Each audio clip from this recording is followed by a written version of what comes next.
Halo, Assalamualaikum. Waalaikumsalam, Alek. Apa khabar? Alhamdulillah.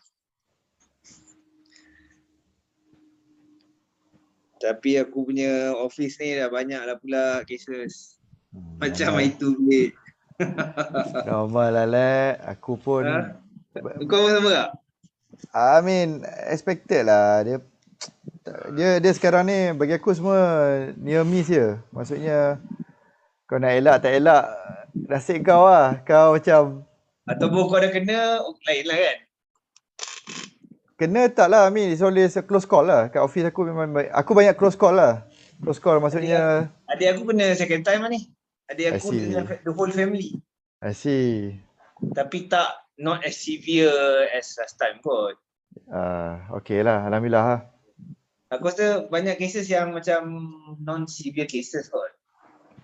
Memang basically aku rasa that's the thing lah. Everybody is not severe lah. But then again, until we feel comfortable to face it. Aku rasa macam orang dah tak kisah lah. Tapi still ada fatality ada juga. Ada, but lower lah. Not many lah. Kira Lower macam lah. Macam apa? 0.1% macam tu But, I mean it's lower than before lah. But aku rasa sebab tu aku pun make a stand to my team aku. Walaupun team aku kecil so aku cakap kata tak payah pergi office sampai really needed lah. Allahu Akbar. Aku dah start ni dah. Dah start tak boleh apa? Dah start 50-50 dah. I see. Itu masuk ni full. Kali berapa ramai P2, berapa ramai aku punya team aku ada 20 lebih, 22. Out of 22, 3 orang kena. I see. Lepas tu P2, 6 orang yang bukan P2. So 6 orang daripada 22 orang, 6 orang yang boleh. I mean, terpulang lah masing-masing office have their own strategy to control the manpower kan. So macam there's no perfect way of doing things lah. But then aku selalu cakap kalau tak perlu ada kat office tak perlu ada lah. Itu je lah. Not everybody is needed in office kan. Tapi itulah macam kira siapa yang suka tapi aku rasa at this point of time macam orang bukannya nak cuba lari daripada kerja ke apa kan. Tak, no lah. I mean ada maturity level yang kau dah tak kisah masa tu, janji you get things done kan. I mean, it's all about trust deficit lah. I mean, if you say that you still have trust deficit to your own staff, then the question is actually, can we trust you lah? I mean, every time you have trust deficit for others, whether you can be trusted or not lah. So, I mean, if you cannot trust others, the question is actually whether you are trusted or not lah. I mean, if you cannot trust others to do their work, then can we trust you can do your work kan? Tak boleh. Sekarang ni dah macam is dah normal lah. Yeah. You can be wherever you are. Betul? And just ensure your job is done, itu je. And your presence is actually felt lah. I mean the point actually is not you physically there, but whenever you are needed online, you are there. Dia dah lagi sekarang ni macam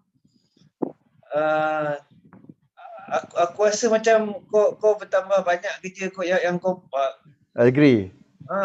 Aku rasa macam sekarang ni work stress aku rasa lebih daripada dulu, because you are required to be to nak buat something.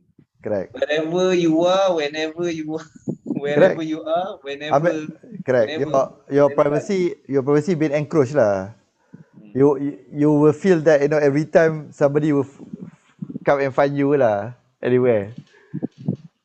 Tapi actually aku personally rasa it's about you manage your time lah. When nobody, bagi aku lah, when nobody is looking for you, then you take a break. But then once people need you, then you, bagi aku lah. So aku macam, aku takkan prejudge. Macam kalau orang tu tengah berehat ke, tengah take a nap ke, during office hour, bagi aku macam, okay, fine. Pandai lah kan. Ah, Tapi aku rasa sekarang ni, being in the office is less stressful than you being somewhere else. Bila kau tak tahu lah. Aku rasa aku ada that feeling dah sekarang tau. Sebab hari tu dah lama work from home kan. Lepas tu dah, I think dah buat 1 month or one and a half month dekat office kan. I feel it better being in the office dah pula. Sebab kau in the office, you know apa, orang tahu where you are and orang tak boleh expect a lot from you tau. You are just there, you are at that time kan. Yalah. Tapi kalau dekat rumah, orang expect a lot from you. Ya, amin. Assalamualaikum. Waalaikumsalam. Waalaikumsalam.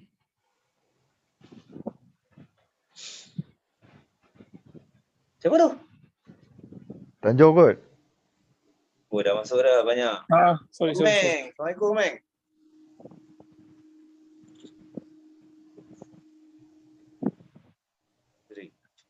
Ya, mute lagi kau, Meng.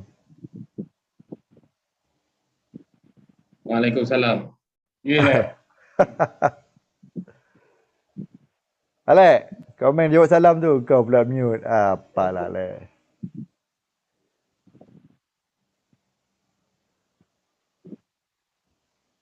Waalaikumsalam.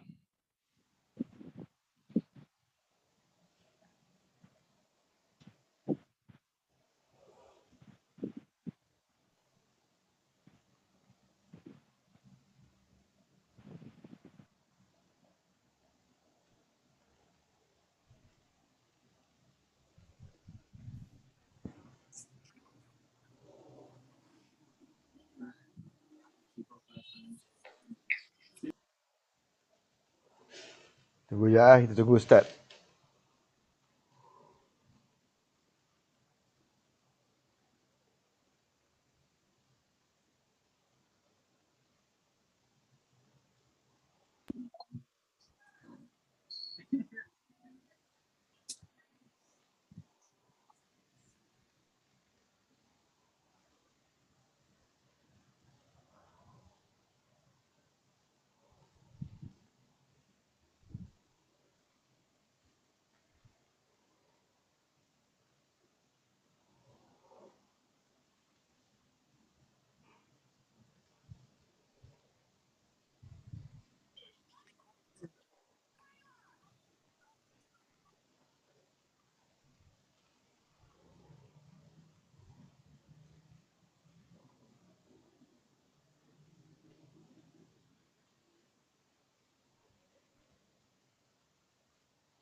Assalamualaikum semua. Waalaikumsalam.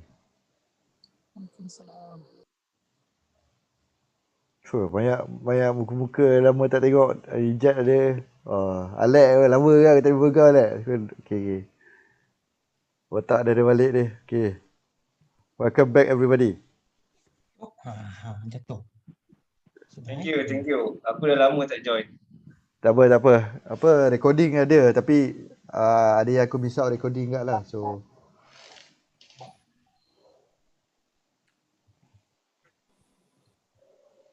start dah ada tu.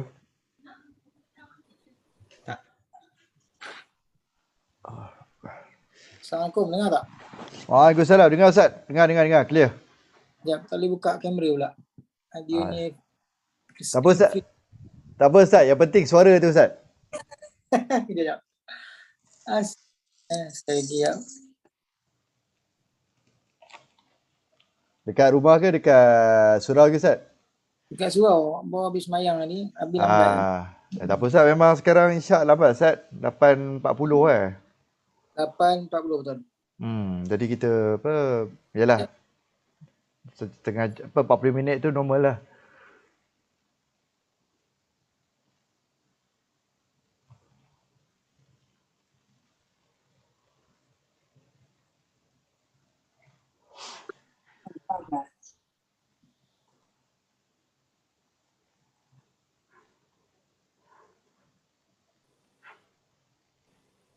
Masuk tak?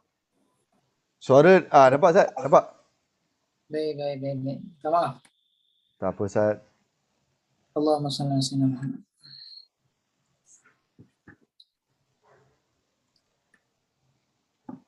Baik, insyaAllah. Saya beritahu awal malam ni, saya terpaksa habis awal. Boleh Ustaz? Tapi insyaAllah kita akan talaki dan kita akan bincangkan surah malam ni, surah Tin. Nak kena pergi klinik, anak tangan terapit kat pintu. Ustaz, kalau nak cancel dulu pun tak apa Ustaz. Saya rasa boleh selesaikan dulu. Anak dah tidur. Jadi jagi nak bawa nak dressing sekejap. Okey. Tangan dia dekat sikit. InsyaAllah. Okey Ustaz. Baik, insyaAllah. Baik, insyaAllah kita mulakan. InsyaAllah pada malam ni. A'udzubillahi minasyaitonirrajim. Bismillahirrahmanirrahim. Assalamualaikum warahmatullahi ta'ala wabarakatuh. Waalaikumsalam warahmatullahi wabarakatuh. Alhamdulillahi rabbil alamin. Wassalatu wassalamu ala ashrafil anbiya'i wal mursalin wa ala alihi wa sahbihi ajma'in. Subhanaka la ilma lana illa ma 'allamtana innaka antal alimul hakim wa la hawla wa la quwwata illa billah al-'aliyyil 'azim. Amma ba'd. Tuan-tuan dan puan-puan, sahabat-sahabat yang rahmati Allah Subhanahu wa taala, alhamdulillah. Marilah sama-sama kita ucapkan setinggi-tinggi syukur kepada Allah Subhanahu wa taala. Allah juga telah mempertemukan kita malam ini dan mudah-mudahan kita dapat mengambil pengajaran dan ibrah daripada apa yang kita bincangkan pada malam ini insya-Allah. Baik, insya-Allah kita menyambung daripada surah yang minggu lepas iaitu surah Al-Alaq. Kita menyambung surah yang baharu iaitu surah At-Tin. Surah At-Tin muka surat berapa? Surah At-Tin 597. 597. Surah yang ke-95. Baik, insya-Allah terlebih dahulu seperti biasa kita akan bertarapi, kita akan bacakan surah At-Tin ini daripada ayat yang pertama sehinggalah ayat yang ke-8, kemudian terus insya-Allah kita pergi kepada bahagian tadabbur surah. Surah yang sangat menarik. Allah bersumpah kepada 4 perkara dalam surah ini pada awal surah ini dan kita akan tengok betapa luasnya sumpah Allah Subhanahu wa taala dan apa kaitannya dengan diri kita insya-Allah. Baik, kalau tuan-tuan bersedia insya-Allah kita akan mulakan ke surat 597 surah At-Tin ayat yang pertama sehingga ayat yang ke-8 insya-Allah. A'udzu billahi minasyaitonir rajim. A'udzu billahi minasyaitonir rajim. Bismillahirrahmanirrahim. Bismillahirrahmanirrahim.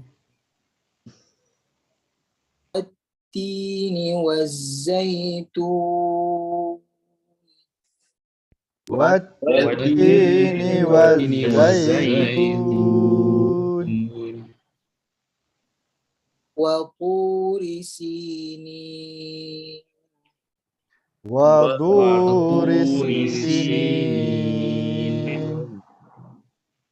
Wa hadzal baladil amin. وهذا البلد الأمين لقد خلقنا الإنسان في أحسن تقويم لقد خلقنا الإنسان في أحسن تقويم ثم رددناه أسفل سافلين ثم رددناه أسفل سافلين إلا الذين آمنوا وعملوا الصالحات فلهم أجر غير ممنون إلا الذين آمنوا وعملوا الصالحات فلهم أجر غير ممنون فما يكذبك بعد بالدين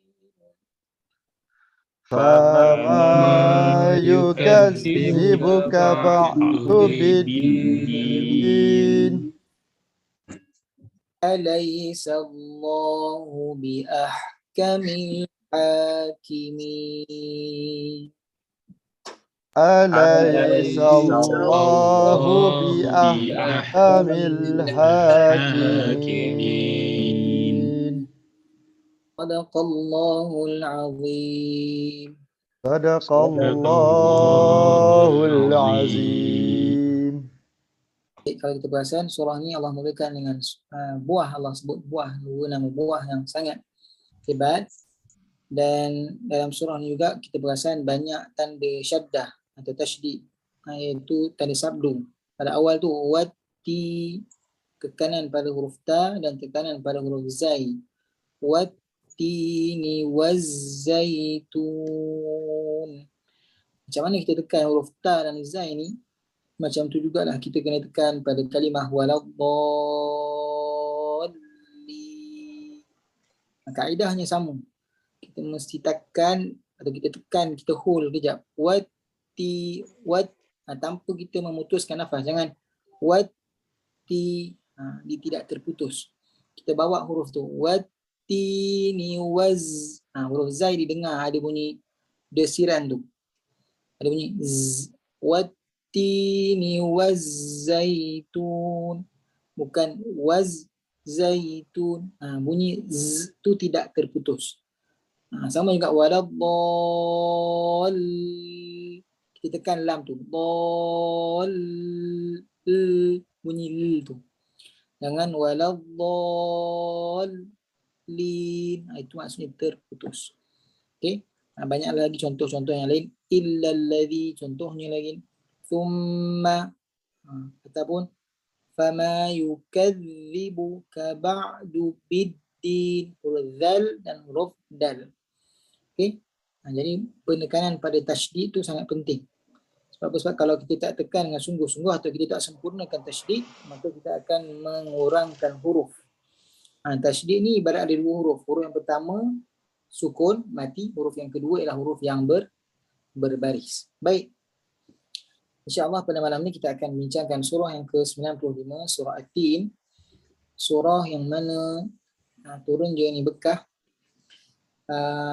Surah asbabun nuzulnya, ada yang menyebutkan bahawa para sahabat Nabi SAW bertanya kepada Nabi SAW, wahai Rasulullah, bagaimana jika seseorang tu apabila meningkat usianya, maka dia mengalami penurunan dari sudut amal ibadahnya, daya pemikirannya, jiwanya, rohaninya dan sebagainya, imannya. Maka Allah menurunkan surah At-Tin. Maka itu antara asbabun nuzul yang disebut bagi surah ini. Baik, apa antara kaitan surah ini dengan surah sebelum dan surah selepasnya? Sangat penting untuk kita tahu yang mana surah sebelum ni Allah telah menjanjikan kemudahan kepada Nabi SAW. Dalam surah Al-Insyirah, alam nashrah laka sadrak, surah Asy-Syarh. Maka Allah sebutkan kemudahan itu untuk Nabi SAW. Allah bukakan hati Nabi. Alam nashrah laka sadrak. Tetapi kalau kita tengok maksud fa inna ma'al usri yusran, inna ma'al usri yusran, itu Allah sebut untuk semua Nabi. Setiap kesusahan yang engkau hadapi, maka Allah akan gantikan dengan kesenangan. Bukan Allah sebut sekali, bahkan Allah sebut 2 kali. Jadi apa kaitannya dengan surah At-Tin ni? Kita akan dapat tahu bahawa dalam surah ini Allah sebutkan Nabi-Nabi Ulul Azmi. Ustaz, kalau tengok ayat 1 sampai 8 ni tak ada pun nama Nabi. Nanti kita akan tengok dekat mana Allah sebut nama Nabi ni. Maksudnya ialah antara Nabi-Nabi, antara Nabi dan para Rasul yang sangat namai 124,000 orang, ada di antaranya Allah angkat sebagai Rasul 313, dan yang wajib kita tahu ialah 25 orang Nabi dan Rasul. Dan di antara 25 ni ada 5 orang Nabi Ulul Azmi. Maka Allah sebut di antara Nabi-Nabi semua ni ada yang memang diuji dengan sangat kuat. Tapi ujian yang sangat kuat ni pun Allah janjikan kesenangan atau kemudahan. Dan Allah sebutkan bahawa manusia ni memang Allah jadikan terbaik. Dan kita akan kupas apa yang terbaik pada manusia tu. Adakah tubuh badannya, fizikalnya, akalnya, ideanya dan sebagainya. Dan apa kaitan dengan ayat atau apa kaitan dengan surah selepasnya, surah Al-Alaq, kita dah bincangkan tentang penciptaan manusia. Alaq tu maksudnya apa? Segumpal darah yang melekat pada rahim. Alaqun kan? Ataupun masuk alaq ni dalam bahasa Arab, alaqah maksudnya ialah lintah. Kita dah bincangkan ni panjang lebar. Dan juga cerita tentang Abu Jahal. Maka kaitannya ialah Allah menjadikan manusia ni dengan sebaik-baik penciptaan, ahsani taqwim, tapi Allah sebut detail manusia itu walaupun sebaik-baik ciptaan, tapi Allah hanya jadikan daripada air mani dan juga ovari, telur seorang perempuan, maka dia jadi alaqah, lekat di dinding rahim. Tapi dengan hanya itu Allah jadikan manusia itu sebaik-baik kejadian. Tetapi manusia itu pilih untuk jadi asfala safilin. Contohnya dalam surah Al-Alaq, kisah kepada Abu Jahal yang kita dah bincangkan pada minggu lepas dan pada 2 minggu lepas. Jadi insya-Allah pada malam ini kita akan bincangkan sekurang-kurangnya ada 5 pengajaran daripada surah At-Tin. Baik, ada 5 pengajaran daripada surah At-Tin. Baik. Bismillahirrahmanirrahim. Pengajaran yang pertama kita ambil daripada nama surah ini iaitu At-Tin. Cuma ejaan ni saya ambil A-L-T-I-N. Dia bahasa Melayu baku sikit. Bukan bunyi Arab. A-L-T-I-N sama juga. Baik.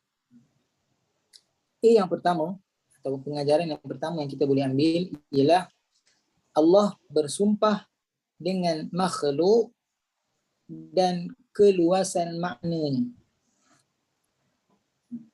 Maksudnya yang pertama saya nak kongsi 2. Pertamanya ialah Allah bersumpah dengan makhluk, iaitu Allah mulakan surah ini dengan wattini wazzaitun wa turi sinin wa hadzal baladil amin. Ayat 1 sampai ayat 3 ni ialah sumpah Allah Subhanahu wa taala. Kita highlightkan ayat 1 sampai ayat 3 ialah sumpah. Kenapa sumpah? Sebab setiap permulaan surah, setiap permulaan ayat, maka Allah sebut dengan kalimah waw. Wawul qasam, iaitu waw sumpah. Allah mulakan dengan demi buah tin dan buah zaitun. Kalau kita tengok demi buah tin dan buah zaitun, Nabi pernah sebut.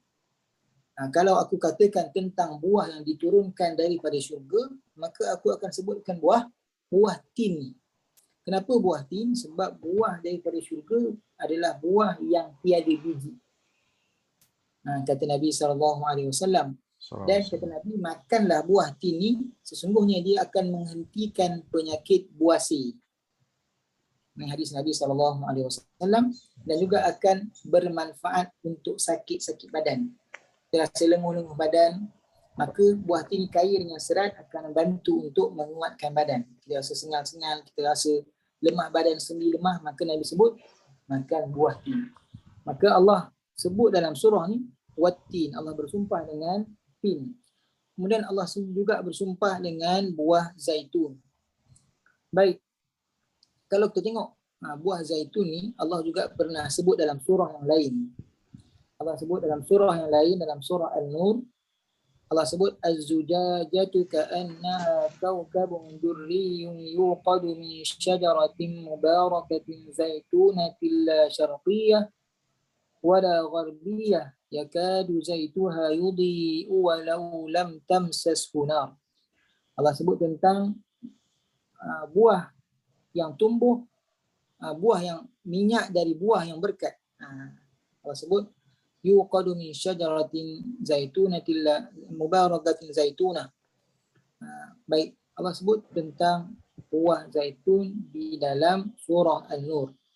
Baik, kenapa Allah sebut buah tin dan buah zaitun? Kita faham buah tin dan buah zaitun ni banyak sangat kelebihan ni. Buah tin, saya sebut tadi, buah zaitun ni kelebihan yang sangat banyak. Hari ni orang ambil buah zaitun, jadikan minyak, makan buah zaitun dan sebagainya.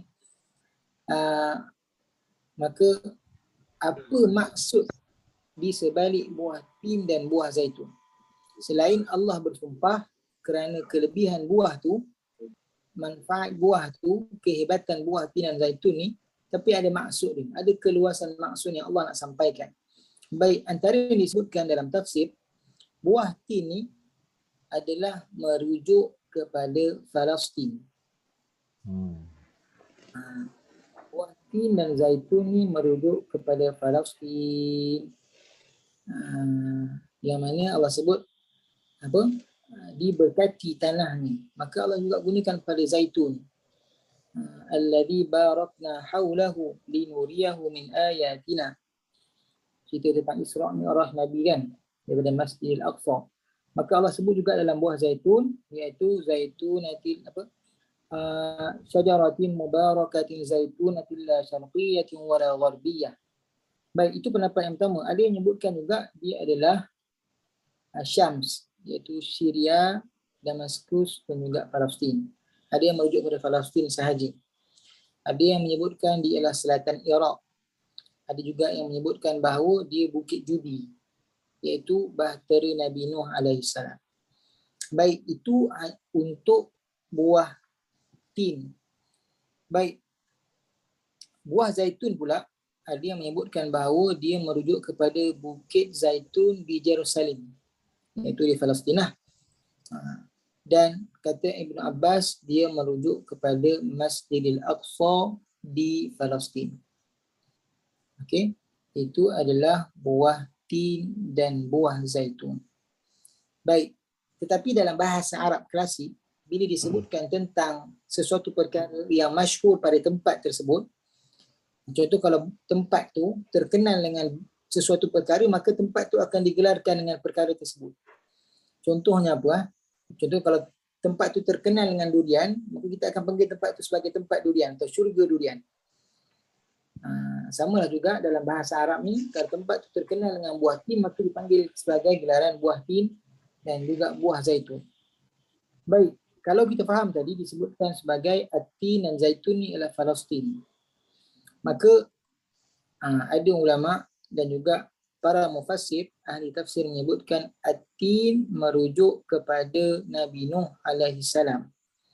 Kerana kapal Nabi Nuh berlabuh di Bukit Judi selepas banjir besar. Az-zaitun pula merujuk kepada Nabi Isa AS. Kenapa? Kerana Nabi Isa AS lahir di Palestin yang ada banyak buah zaitun. Dia merujuk kepada Nabi Ulul Azmi. At-tin merujuk kepada Bukit Judi, iaitu tempat Nabi Nuh AS. Az-zaitun merujuk kepada Palestin atau merujuk kepada Nabi Isa AS, iaitu tempat kelahirannya Bukit Zaitun atau buah zaitun yang banyak di Palestin. Maka di sebalik manfaat buah tin dan buah zaitun ni, Allah sebenarnya juga bersumpah dengan Nabi yang terkenal di tempat ni.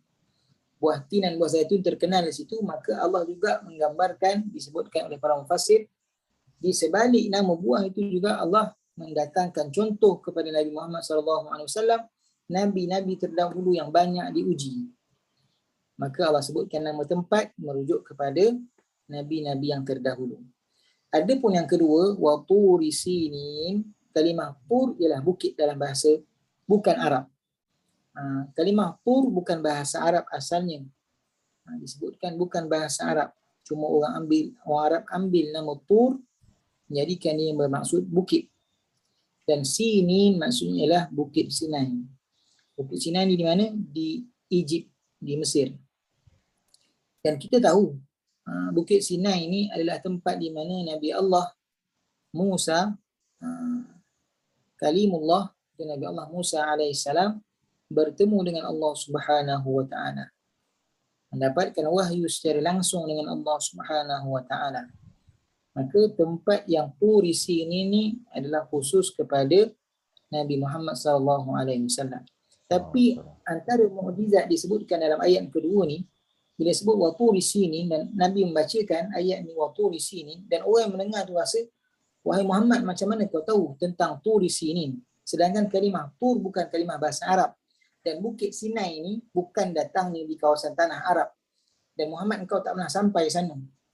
Maka dia memberikan keyakinan kepada orang yang mendengarnya bahawa Muhammad ni, dan Nabi Muhammad SAW mendapat wahyu daripada Allah Subhanahu Wa Taala, bukanlah Nabi Muhammad reka sendiri atas ilmu yang ada pada Nabi Muhammad SAW. Maka dia menunjukkan ketinggian kepada wahyu Allah Subhanahu Wa Taala. Allah juga pernah sebut tentang Bukit Sinin ni, atau Bukit Sinai ni di dalam Al-Quran. Allah sebut wa syajaratan takhruju min turi sayna atambutu bid-duhni wa sibghil lil akilin. Dan pohon kayu yang keluar daripada Turi Sayna ataupun Bukit Sinai yang menghasilkan minyak dan makanan bagi orang-orang miskin. Jadi yang kita faham satu lagi, nanti saya yang pada ayat ketiga ni saya akan terang apa maksud satu yang tiga yang lain pula. Tadi cerita tentang tempat, cerita tentang buah, dan di sebalik nama tu ada Nabi-Nabi Ulul Azmi. Ada satu lagi maksud yang saya akan simpulkan satu lagi dalam ayat yang ketiga nanti. Kita tengok ayat yang ketiga dulu. Ayat yang ketiga, Allah sebut wa hadzal baladil amin, dan negeri ini yang Allah jamin keamanannya. Wa hadzal baladil amin, dan negeri yang aman ini, iaitu Makkah, bumi Makkah. Dan bila sebut baladil amin ni mengingatkan kita kepada Nabi Allah Ibrahim alaihi salam. Doa Nabi Allah Ibrahim alaihi salam, wa id qala Ibrahim rabbi ja'al hadza baladal amin. Wa id qala Ibrahim rabbi ja'al hadzal balada amina. Doa Nabi Allah Ibrahim yang minta kepada Allah Subhanahu wa taala agar dijadikan bumi ni, iaitu Mekah ni, sebagai bumi yang aman. Warzuq ahlahu minas samarati man amana minhum billahi wal yawmil akhir. Dan memberikan makanan kepada orang yang duduk di bumi Mekah ni selagi mana mereka beriman kepada Allah dan hari akhirat. Baik, kita dah faham satu tempat. Tempat kita dah faham. Satu ialah Bukit Judi, iaitu buah tin. Kemudian buah zaitun merujuk kepada Bukit Zaitun di Jerusalem di Palestin. Kemudian Turi Sinin, iaitu Bukit Sinai di Mesir. Kemudian yang keempat ni ialah Mekah. Apa yang kita faham di empat ni ialah Nabi-Nabi Ulul Azmi. Nabi Nuh, Nabi Isa, Nabi Musa, Nabi Ibrahim. Dan apa di sebalik maksud, di sebalik ayat 1 sampai 3 ni, Allah sebutkan tentang bagaimana Allah menjadikan sesuatu yang tak ada kepada ada. Iaitu Allah boleh menciptakan tumbuh-tumbuhan yang sebelum ini tidak tumbuh di bumi, tapi Allah jadikan untuk kamu, wahai manusia. Allah sebut di dalam Al-Quran, Allah jadikan apa yang ada di atas muka bumi ini adalah untuk kamu, iaitu untuk manusia. Kalau kita tengok buah tin, buah zaitun merujuk kepada tumbuh-tumbuhan. Turi Sayna, ayat yang saya bacakan tadi, Allah sebut wa syajaratan takhruju min turi Sayna. Allah juga jadikan Bukit Tur, Bukit Sinai ini Turi Saina ni adalah tempat yang subur bagi orang-orang mengambil makanan, menghasilkan minyak dan memberi makan kepada orang ramai. Dan yang ketiganya, wa hadzal baladil amin, kita tahu Mekah ni bumi yang kering kontang, tapi Allah jadikan juga bumi Mekah ni bumi yang subur. Walaupun tanaman tidak subur, tapi makanan sentiasa ada, sangat banyak sampai ke hari ini. Kita pergi Mekah bukan sahaja aman, tapi makanan banyak. Walaupun tidak dihasilkan di Mekah, tapi perdagangan Allah jamin makanan yang masuk ke negeri Mekah sangat banyak. Baik, jadi itu adalah keluasan makna atas sumpah Allah Subhanahu wa taala. Itu adalah mukjizat Al-Quran. Kehebatan Al-Quran, Allah bersumpah kepada perkara tersebut merujuk kepada kehebatan tempat.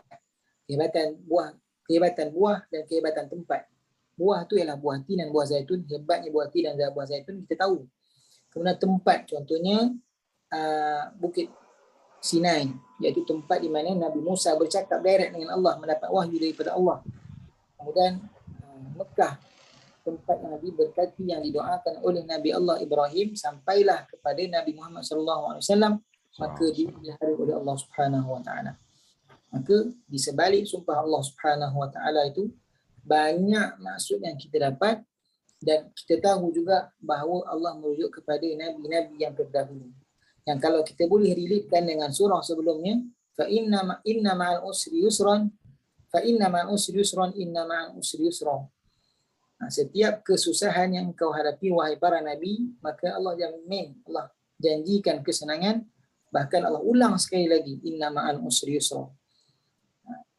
Susah macam mana pun para nabi ni, terutamanya nabi yang diangkat lebih tinggi kedudukan, digelar sebagai ulul azmi, maka ada kesenangan. Maka dia merujuk juga kepada Nabi Muhammad SAW bahawa setiap kesusahan yang kau hadapi ni wahai Muhammad, maka Allah akan berikan kesenangan.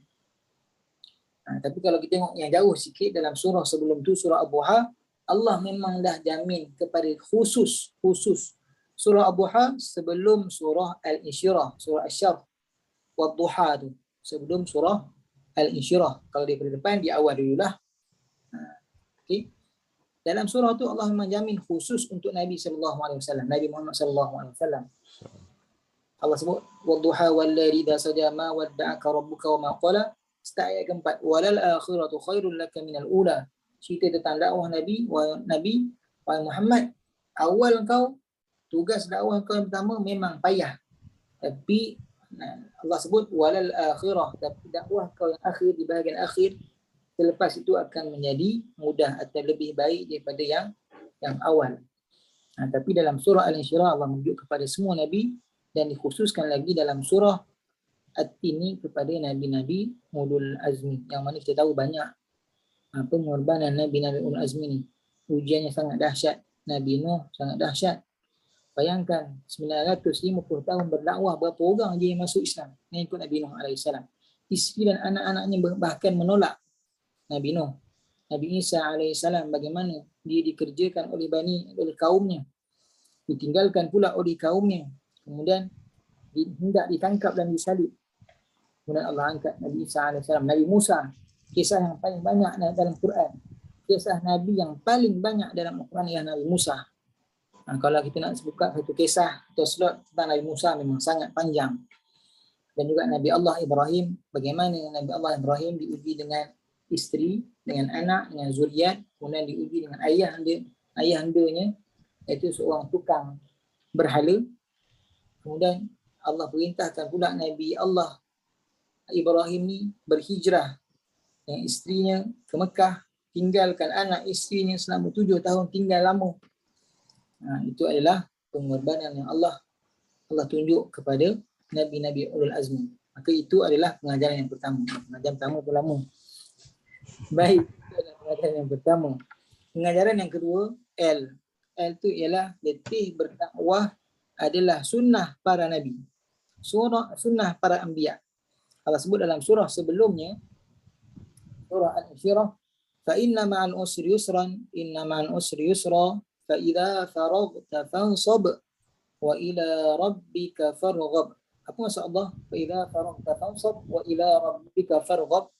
Maksudnya ialah selepas kamu bersusah payah, selepas engkau selesai mengerjakan tugas kau secara bersungguh-sungguh, fa idza faraghta maksudnya ialah kau pulun sungguh-sungguh, engkau dah bersusah payah, fansab. Allah sebut fa idza faraghta fansab. Maksudnya ialah fansab ni maksudnya ialah engkau habiskan sedaya upaya engkau. Dengan kesungguhan engkau sempurnakan tugas engkau, maka Allah sebut wa ila rabbika farghab, dan kepada Tuhan engkau memohon apa yang kau nak, kau minta. Maka disebutkan itu adalah tugas para nabi, iaitu kesusahan yang Allah jamin. Maka bila Allah sampaikan kesenangan, wahai para nabi, mintalah apa yang kau nak minta, maka Allah akan bagi. Sebagaimana Nabi Muhammad SAW, kesusahan yang Allah berikan kepada Nabi Muhammad SAW, maka Allah juga janjikan kesenangan. Nabi Muhammad ni dia special. Kita dah pernah sebut sebelum ni, walaupun tak minta tapi Allah bagi. Tapi untuk nabi-nabi terdahulu, kalau kita tengok Nabi Musa berdoa dalam surah Al-Taha, nak jumpa Fir'aun, minta doa, qala rabbi shrah li sadri wa yassir li amri. Nabi Ibrahim berdoa, iz qala Ibrahim rabbi ij'al hadzal balada amina.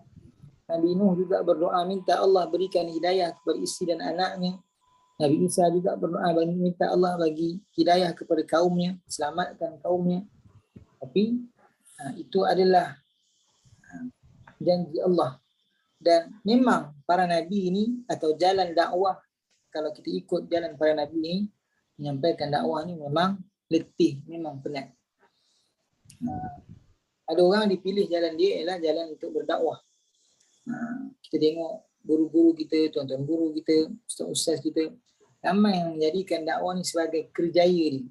Walaupun kerjaya yang tidak berbayar, bukan dibayar gaji setiap bulan, bukan ada payslip yang tetap, tak ada.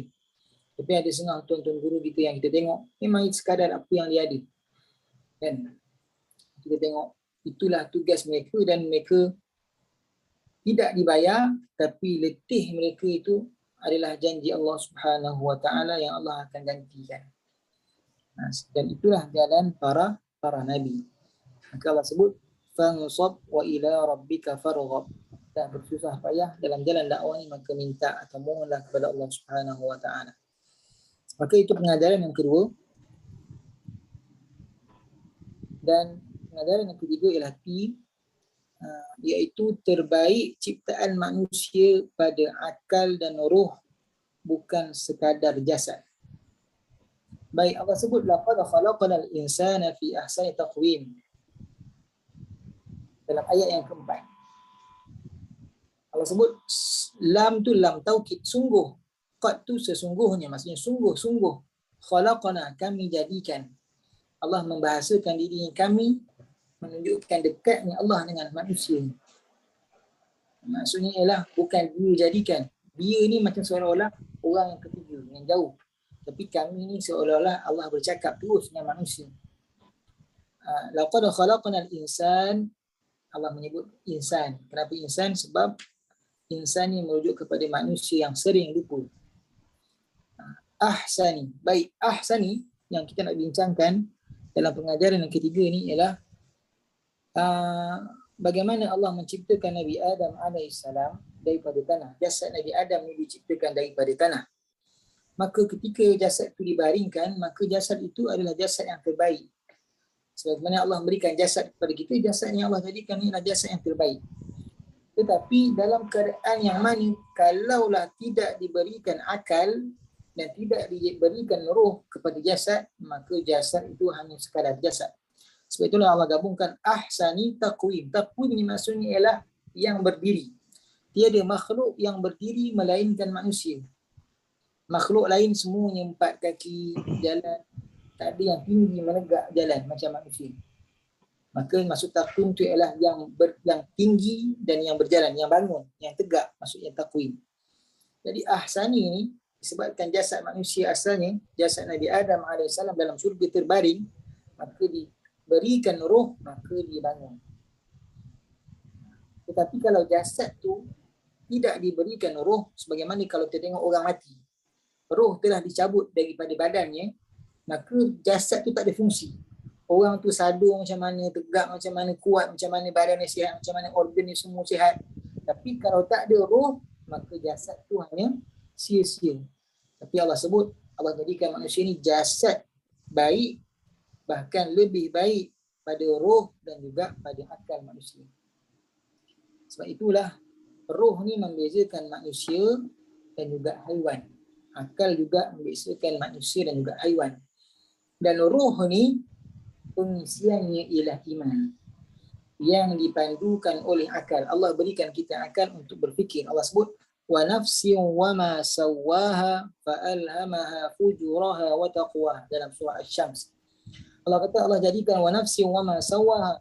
Allah berikan jiwa iaitu roh kepada manusia berbentuk kesempurnaan.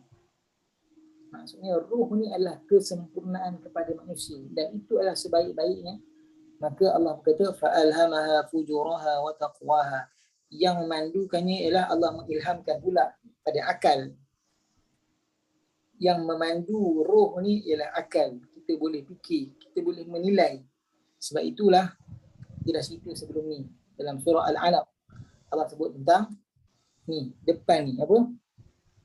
Kalla la illam yantahi la nafsam bin nasiyah. Nasiyatin kadibatin khati'ah, tentang ubun-ubun, tentang otak di hadapan ni yang mana membuat keputusan. Maka merujuk kepada akal, kita berfikir. Maka Allah sebut fa'alhamaha fujuraha wa taqwaha. Allah berikan manusia pilihan buat baik, fujuraha buat buruk, wa taqwaha atau bertakwa, atau pilih yang baik.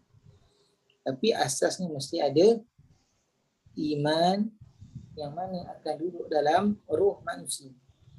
Sebab itulah Allah sebut lepas tu, laqad khalaqnal insana fi ahsani taqwim thumma radadnahu asfala safilin. Kemudian manusia menjadi serendah-rendah. Kenapa? Sebab dia mengabaikan roh dan mengabaikan akal dia. Hari ini manusia berlumba-lumba berbentuk fizikal. Siapa nak jadi paling handsome, siapa nak jadi paling cantik, siapa nak jadi paling masyhur, siapa nak jadi paling terkenal, siapa nak jadi paling kuat. Semuanya berbentuk luaran. Sedangkan yang perlu dicantikkan ialah dalaman. Roh kita, iaitu iman kita yang dipandukan oleh akal. Sebab itulah Allah sebut selepas tu, illal ladzina amanu wa 'amilus shalihat. Kecuali orang yang ada iman dan orang yang beramal soleh. Pengajaran yang keempat iaitu iman dan amal soleh menghindarkan manusia daripada tergolong atau termasuk kepada asfala safilin. Allah sebut illa, kecuali. Kita pernah bincang sebelum ni dalam surah Wal-Asr. Innal insana lafi khusr illa alladhi. Maksudnya kalaulah manusia ni tidak memilih iman dan aman, maka semuanya, termasuklah manusia itu, semuanya akan masuk dalam kalangan asfala safilin. Kecuali kalau manusia tak pilih iman dan aman, maka semuanya akan masuk dalam golongan asfala safilin. Jadilah manusia itu ulaika kal an'ami bal hum adall. Diberikan mata tapi tak nak melihat, diberikan akal tapi tak nak menilai, diberikan telinga tapi tak nak mendengar. Bahkan mereka itu lebih teruk daripada binatang. Sebab apa? Sebab yang merosakkan bumi ni siapa? Manusia ke binatang? Manusia. Bukan binatang. Kalaulah binatang hidup di atas muka bumi ni, insya-Allah keadaan bumi ni sangat teratur. Ada ekosistem yang Allah jaga, ada sunnatullah yang Allah jaga. Tetapi manusialah yang merosakkan bumi dan manusialah yang merosakkan diri dia sendiri. Maka yang menjaga manusia itu ialah iman dan amal. Dan iman ini ialah amal dan amal. Iman adalah amal dan amal, iaitu roh, rohani kita. Kemudian amal soleh ialah amal luaran. Tak cukup kalau kita kata kita beriman tapi tak solat. Tak cukup kalau kita kata kita beriman, saya Islam, saya Muslim, tapi kita tidak menunaikan puasa, tidak menunaikan zakat. Tak cukup. Sebab itulah iman itu ditonjolkan melalui amal soleh. tak cukup dengan iman sahaja, maka Allah kata, adakah kamu beriman tapi kamu belum diuji. Allah suruh buat ni, kamu tak buat. Allah suruh tinggal ni, kamu buat. Maka itu adalah berbentuk ujian. Amal soleh berbentuk luaran. Okey. Baik. Dan Allah sebut falahum ajrun ghairu mamnun. Dan untuk orang yang menjaga iman dia dan melakukan amal soleh, maka ganjarannya berterusan. Apa yang kita faham, iman dan amal soleh ni dia ada tingkatan-tingkatan. Ada orang iman dia tinggi, tak sama dengan orang iman rendah. Ada orang melakukan amal soleh dengan benar-benar ikhlas, ada orang melakukan amal soleh kerana terpaksa. Maka balasan untuk orang yang beriman yang tinggi tidak sama dengan balasan orang yang beriman yang rendah. Begitu juga dengan amal soleh. Ada amal soleh yang berterusan amalannya. Contohnya ilmu yang dimanfaatkan, contohnya sedekah jariah, bersedekah, membina masjid, membina surau, membina rumah anak yatim contohnya. Maka dia adalah ganjaran yang berterusan. Iman juga adalah ganjaran yang berterusan. Sebagaimana kita beriman pada Allah, menguatkan iman kita, meningkatkan iman kita, maka selagi itu pahala kita mengalir. Kita faham setiap amal ibadah ni ada pahala. Solat ada pahala, puasa ada pahala, zakat ada pahala. Iman juga yang sentiasa meningkat, bertambah, semakin kuat keyakinan kepada Allah Subhanahu Wa Taala, maka itu juga ada ganjaran yang berterusan sampai dah akhir hayat kita. Iaitu kita minta Allah agar kematian kita adalah kematian yang baik. Takut-takut kita sekarang ni beriman, takut-takut sekarang ni kita kuat amal soleh, jadi akhir nanti Allah pesongkan hati kita. Maka Allah sebut falahum ajrun ghairu mamnun. Baik, pengajaran yang terakhir untuk malam ini ialah N. N ialah nilai agama seseorang terletak pada iman dan amal. Ini merujuk kepada kaitan kepada surah selepasnya, iaitu surah Al-Alaq. Allah sebut fama yukadzibuka ba'du biddin alaysallahu biahkamil hakimin. Kenapa manusia ni masih lagi berdusta kepada agama atau meninggalkan agamanya, mendustakan agamanya? Ini jawapan kepada Abu Jahal. Alaysallahu biahkamil hakimin. Soalan pertanyaan Allah retorik kepada kenapa manusia masih meninggalkan agama. Akal Allah dah bagi, kebijaksanaan Allah dah bagi. Allah jadikan manusia ni sebaik-baik penciptaan, tapi kenapa manusia tinggalkan agama mereka atau mendustakan agama mereka? Sebab tidak menerima iman dan tidak beramal soleh.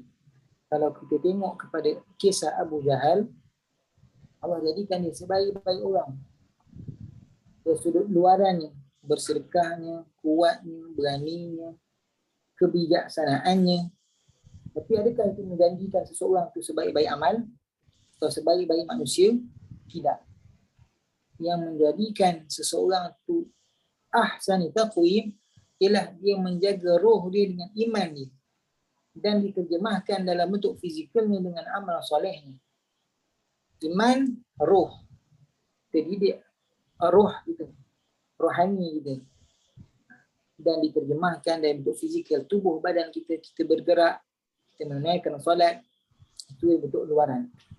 Maka tiada nilai lah kalau nilaian manusia yang terbaik itu pada bentuk luaran sahaja. Pada orang yang pandai, pada orang yang kuat, pada orang yang terkenal, follower ramai. Contohnya, pada orang yang berjawatan tinggi, pada orang yang bergelaran, ada gelaran contohnya, diberikan gelaran setinggi-tinggi gelaran. Maka semua itu tak ada nilai kalau tak ada iman dan amal. Itulah juga kisah Abu Jahal. Dia rasa dia terbaik. Sampaikan nak dipancung kepala dalam perang Badar pun suruh letak atas sikit. Menandakan dia lebih baik kematiannya berbanding orang lain. Nak dibunuh pun masih lagi fikir aku paling baik. Tapi tiada nilaiannya kalau tak ada iman dan amal soleh. Wallahu ta'ala alam. Baik, ada soalan? Ada Ustaz. Bila saya baca tafsir Amkar ni, bila dia tafsirkan surah At-Tin ni, dia lanjutkan kepada kisah tentang umur-umur manusia ni. Pada satu tahap dia kata umur tua tu, sangat tua tu ada umur 70 tahun. Betul. Lepas tu dia ada rentetan dia 80 macam ni dan sampai tahap umur 90-an tu dia kata tidak lagi dinilai atau dihukum oleh Allah Subhanahu Wa Taala melainkan perkara yang berbaik saja. Baik. So, maksudnya adakah surah At-Tin ni macam Ustaz kata tadi, dia bermula dengan persoalan tentang umur kan? Betul. Baik, soalan yang baik tu, kalau kita tengok antara asbab nuzul surah ni ialah sahabat tanya, wahai Rasulullah, bagaimana seseorang tu bila meningkat umur dia, kan, meningkat usia dia, semakin kurang amalnya. Keupayaan ni makin kurang, ibadahnya makin kurang. Maka Allah sebut juga, kalau kita tengok dalam ayat yang keempat dan kelima tu, laqad khalaqnal insana fi ahsani taqwim tsumma radadnahu asfala safilin tu, Allah jadikan manusia itu sebaik-baik penciptaan. Maksudnya Allah jadikan manusia itu daripada kecil sampai ke muncak dia ada upaya, dia ada tenaga. Maka dia boleh beriman, boleh beramal soleh, melakukan kebaikan dengan sebaik-baiknya. Summa radadnahu asfala safilin, maka kemudian dia akan turun kepada serendah-rendahnya. Dia akan kembali lemah, tak mampu nak buat amal soleh, kemudian mungkin dia nyanyuk, tidak lupa contohnya. Dan kalau kita tengok atuk-atuk kita, nenek-nenek kita, puan-puan kita, sampai umur 90 tu, kemampuan dia memang dah tak ada. Mungkin sebahagiannya dah terbaring dan sebagainya. Tetapi dia ada juga yang menafsirkan begitu yang saya baca. Tetapi yang lebih tepat tadi, yang saya terangkan tadi, yang lebih tepat tadi ialah ahsani taqwim tu ialah penciptaan manusia yang lebih baik bukan sekadar jasad, tetapi roh yang diisi dan juga akal yang dipandu berdasarkan iman jadi. Kalau tak ada, barulah jadi asfala safi. Tapi juga merujuk kepada asbabun nuzul tadi, sahabat tanya, bagaimana kalau manusia itu rajin beribadah, tapi sampai satu masa dia tiada keupayaan untuk melakukan ibadah, maka begitulah kata Prof. Hamka kan, Huya Hamka, bahawa umur manusia ni ada masa dia peak. Semua boleh buat. Kita nilai diri kita sendiri cukup. Masa umur 25, 30, rasa semua kerja boleh buat. Sampai umur 40, ada benda yang Allah akan tarik. Ada benda kita akan tinggal. Dulu mungkin boleh drive malam, sekarang mungkin tak boleh drive malam. Dulu mungkin boleh kerja 8 jam, 10 jam sehari, 12 jam sehari, sekarang mungkin 8 jam. Maka itulah bentuk juga yang dimaksudkan oleh Prof. Hamka. Betul juga, ada sebagian yang menyebutkan begitu. Saya baca. Ustaz, sekali, satu lagi soalan. Sebab dia ada menerangkan juga hadis Rasulullah tentang peringkat-peringkat umur ni. Cuma saya nak tanya, apabila telah mencapai 40 tahun dalam Islam, diamankan Allah lah dia daripada bala bencana yang 3 macam: gila, penyakit kusta, penyakit balak. Penyakit balak tu penyakit apa Ustaz? Kalau Ustaz boleh. Dia kata Allah akan amankan daripada bala bencana yang 3 macam: gila, penyakit kusta, penyakit balak. Penyakit balak tu apa Ustaz? Penyakit balak Allah Alam tu ada dia. Daripada apa? Hadis riwayat Abu Ya'la dari Anas bin Malik. Kalau tahu Ustaz. Hadis riwayat Abu Ya'la dari Anas bin Malik. Yang tu saya tak tahu, tapi yang saya tahu, apabila seorang tu dia beramal soleh sampai umur sekian-sekian, dan sampai umur yang mana Allah ambil lupa dia, Allah ambil akal dia lupa, dia hilang kudrat, maka Allah akan gantikan amal yang dia buat masa muda sama macam amal dia buat masa yang dia tak ada upaya tu. Keupayaan dia tak ada, tapi Allah masih lagi beri dia pahala sebabkan waktu muda tu dia manfaatkan dengan amal soleh. Yang tu Allah Alam. Apa 3 penyakit apa? Gila, gila, penyakit kusta, penyakit balak. Gila, kusta, balak. Allah Alam. Kalau saya jumpa dia, saya beritahu insyaAllah. Tahu Ustaz. Sekadar tanya. Baik, ada soalan lain?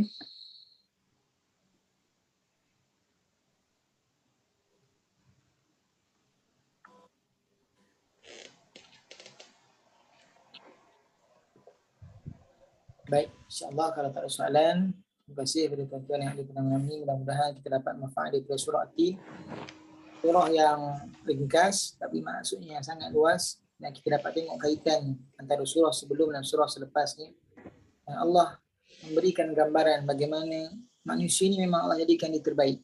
Kita ni semua kena yakin Allah jadikan kita terbaik, tapi nak menjadikan kita terbaik, yang betul-betul terbaik, yang benar-benar yang terbaik, yang bagaimana Allah nak, ialah kita mesti jaga akal kita dan iman kita. Pandu iman kita dengan akal kita. Allah berikan kita pilihan. Maka jagalah iman kita dengan pilihan-pilihan yang kita buat. Manusia ini diberikan pilihan. Maka iman tu dibentuk berdasarkan pilihan. Kita didik. Okay. Mudah-mudahan dapatlah sedikit manfaat pada malam ini. Aku maqali hadza wa astaghfirullahal azim li wa lakum. Assalamualaikum warahmatullahi taala wabarakatuh. Waalaikumsalam warahmatullahi wabarakatuh. Ustaz. Ustaz. Semoga anak Ustaz ni dipermudahkan. Tengok nak bawa, saya nak bawa. Takut dia esok dia bengkak kan. Betul. InsyaAllah. Okay, Assalamualaikum. Waalaikumsalam warahmatullahi wabarakatuh. Waalaikumsalam. Waalaikumsalam.